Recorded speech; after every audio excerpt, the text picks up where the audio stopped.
नमस्कार दोस्तों। Over thinking हमारे जीवन की खुशियों को छीन सकता है, लेकिन सही आदतें अपनाकर इसे रोका जा सकता है।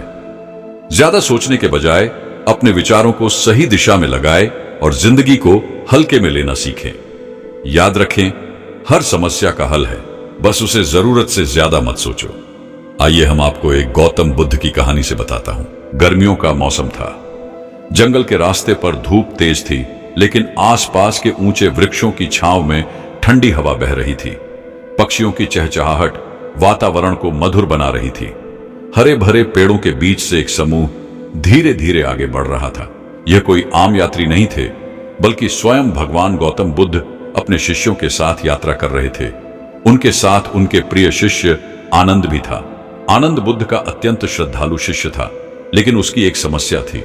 वह बहुत ज्यादा सोचता था, छोटी छोटी बातों को लेकर चिंतित रहता, भविष्य की कल्पनाओं में उलझ जाता और अतीत की बातों को लेकर पछताता रहता। उसके मन में हजारों विचार हर समय दौड़ते रहते, जिससे वह हमेशा परेशान और बेचैन रहता था। आज भी आनंद कुछ चिंतित सा लग रहा था। वह अपने मन में चल रहे विचारों के कारण दुखी था, लेकिन वह सीधे बुद्ध से कुछ पूछने की हिम्मत नहीं जुटा पा रहा था। बुद्ध को यह भली भांति समझ आ गया कि आनंद के मन में कुछ उथल पुथल चल रही है। उन्होंने प्रेम पूर्वक आनंद की ओर देखा और कोमल स्वर में कहा, आनंद, क्या तुम कुछ सोच रहे हो? तुम्हारे चेहरे से लग रहा है कि कोई बात तुम्हें परेशान कर रही है। आनंद ने सिर झुकाया और धीरे से कहा, गुरुदेव, मेरे मन में हर समय विचारों का तूफान चलता रहता है। मैं किसी भी चीज पर स्थिर नहीं रह पाता। छोटी छोटी बातें भी मेरे दिमाग में इतनी घूमती रहती हैं कि मैं बेचैन हो जाता हूं। कभी मैं भविष्य की चिंता करता हूं, तो कभी अतीत की गलती पर पछताता हूं। मैं शांति पाना चाहता हूं, लेकिन मुझे समझ नहीं आता कि क्या करूं। कृपया मेरी मदद करें। बुद्ध मुस्कुराए। वे जानते थे कि यह समस्या सिर्फ आनंद की नहीं, बल्कि दुनिया के हर इंसान की है। वे कुछ देर चुपचाप रहे, फिर बोले, आनंद, मैं तुम्हें एक उपाय बताऊंगा, लेकिन पहले तुम मेरे लिए एक काम करो। पास के उस तालाब से एक लोटा पानी लेकर आओ। आनंद को यह अजीब लगा, लेकिन वह बिना किसी सवाल के तालाब की ओर चल पड़ा। जब वह वहां पहुंचा तो देखा कि कुछ बैल और अन्य जानवर वहां पानी पीने आए थे। उनके पैरों की हलचल से पानी में कीचड़ उठ गया था, जिससे पानी गंदा और मटमैला हो गया था। आनंद सोचने लगा, ऐसा गंदा पानी मैं गुरुदेव को कैसे दूं? वह खाली हाथ वापस लौट आया और बुद्ध से बोला, गुरुदेव, पानी बहुत गंदा है, मैं इसे आपके लिए नहीं ला सकता।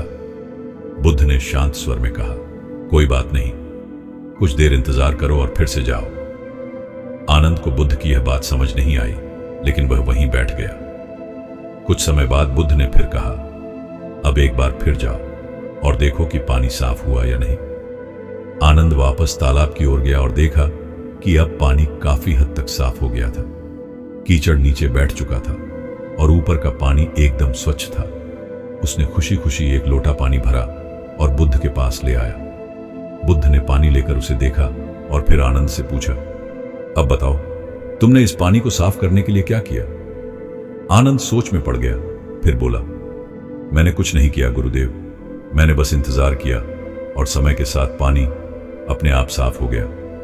बुद्ध ने धीरे से कहा, यही उत्तर है आनंद। जब तुम बहुत ज्यादा सोचते हो तो तुम्हारे विचार भी उसी तालाब की तरह गंदे और अशांत हो जाते हैं। चिंता, डर, पछतावा और अनिश्चितता कीचड़ की तरह होते हैं, जो तुम्हारे मन को अशांत कर देते हैं। लेकिन अगर तुम बस थोड़ा ठहरो, शांत बैठो और धैर्य रखो, तो समय के साथ तुम्हारा मन भी उसी तालाब की तरह साफ हो जाएगा। आनंद की आंखों में आंसू आ गए। उसने महसूस किया कि वह अपने ही विचारों के जाल में फंस गया था। वह हर चीज को जरूरत से ज्यादा सोचकर खुद को परेशान कर रहा था। आज उसे समझ आ गया था कि शांत बैठना, अपने विचारों को स्थिर होने देना और धैर्य रखना कितना महत्वपूर्ण है। बुद्ध ने आगे कहा, हमारा मन भी पानी की तरह है। अगर हम उसे शांत नहीं रहने देंगे तो हम कुछ भी स्पष्ट नहीं देख पाएंगे, लेकिन अगर हम धैर्यपूर्वक प्रतीक्षा करें, अपने विचारों को स्थिर होने दें, तो हम सही निर्णय लेने में सक्षम हो जाते हैं। आनंद ने सिर झुका लिया और कहा, गुरुदेव, आज आपने मेरी सबसे बड़ी समस्या का हल बता दिया। अब मैं जब भी अपने विचारों के कारण परेशान होऊंगा, मैं बस शांत बैठूंगा और उन्हें स्वाभाविक रूप से स्थिर होने दूंगा। गौतम बुद्ध ने मुस्कुराते हुए कहा, याद रखो आनंद, जीवन में सभी उत्तर तुरंत नहीं मिलते। कुछ उत्तर समय के साथ ही स्पष्ट होते हैं जब हम शांत रहने का अभ्यास करते हैं। इस कहानी से हमें क्या सीख मिलती है? हम भी अक्सर आनंद की तरह बहुत ज्यादा सोचते हैं। छोटी छोटी बातें हमें परेशान कर देती हैं। हम अतीत की गलतियों को लेकर पछताते हैं और भविष्य की चिंता में डूबे रहते हैं। लेकिन बुद्ध हमें सिखाते हैं कि हर समस्या का समाधान ज्यादा सोचने में नहीं, बल्कि धैर्य और शांत रहने में है। जब हम किसी कठिनाई में होते हैं तो हमारा मन अशांत हो जाता है। विचारों का तूफान हमें और ज्यादा उलझा देता है। लेकिन अगर हम थोड़ी देर रुकें, अपने विचारों को स्थिर होने दें, तो हमें समाधान अपने आप दिखने लगते हैं। तो अगली बार जब आपका मन बेचैन हो, जब विचारों का तूफान आपको घेर ले, तो बस कुछ समय के लिए शांत बैठिए, गहरी सांस लीजिए और विचारों को अपने आप स्थिर होने दीजिए। धीरे धीरे सब कुछ साफ हो जाएगा, जैसे तालाब का पानी।